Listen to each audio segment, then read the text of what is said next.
বন্ধুরা, সাম্প্রতিক চ্যানেলে তোমাদেরকে স্বাগতম। ঢাকা ৮ আসন হেভিওয়েট বনাম তারুণ্যের লড়াইয়ে উত্তপ্ত হয়েছে যেন রমনা মতিঝিল এলাকা।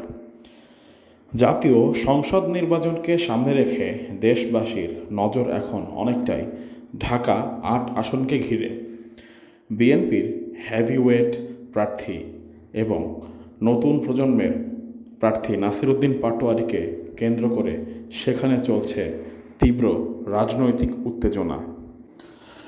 ঢাকা ৮ আসনটি মূলত রাজধানী ঢাকার রমনা, শাহবাগ, মতিঝিল, কাকরাইল এবং মগবাজারের কিছুটা অংশবিশেষ নিয়ে গঠিত হয়েছে। ঢাকা বিশ্ববিদ্যালয় সচিবালয় এ এলাকায় হওয়ায় আসনটিকে দেশের প্রশাসনিক এবং রাজনৈতিক কর্মকাণ্ডের কেন্দ্রস্থল হিসেবে অভিহিত করা হয়।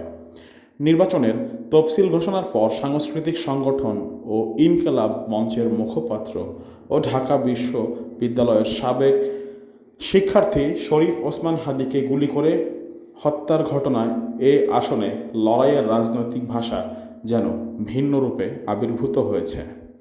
এ আসনের সম্ভাব্য স্বতন্ত্র প্রার্থী ছিলেন ওসমান হাদি। প্রচারণার সময় গত বছর 12 ডিসেম্বর মাথায় গুলিবিদ্ধ হয়ে তিনি মারা যান। এ আসনে রয়েছে ঢাকা বিশ্ববিদ্যালয়, ঢাকা মেডিকেল কলেজ, কমলাপুর স্টেশনের মতো গুরুত্বপূর্ণ স্থাপনা।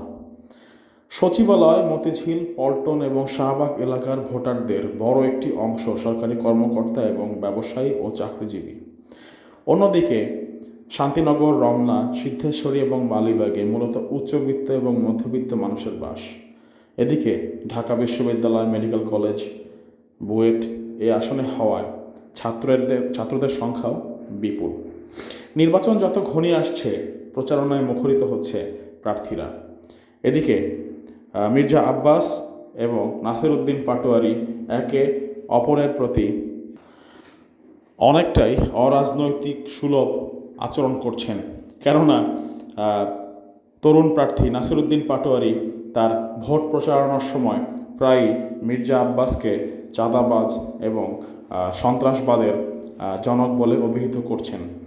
অন্যদিকে অবশ্য বিএনপির এই হেভিওয়েট প্রার্থী এদিক থেকে ধৈর্যের এবং স্থিরতার পরিচয় দিয়েছেন। তিনি বারবারই তার বিপক্ষে বলে যাওয়া বিভিন্ন অপপ্রচারণার বিরুদ্ধে সোচ্চার না হয়ে বরং তিনি নিজেকে সংযত রেখেছেন। বন্ধুরা, কি মনে হয় ঢাকা ৮ আসন কে জিতবে, নাসিরউদ্দিন পাটোয়ারী নাকি সেই পুরনো নেতা মির্জা আব্বাস? জানিয়ে দিন আমাদের কমেন্ট বক্সে। ধন্যবাদ।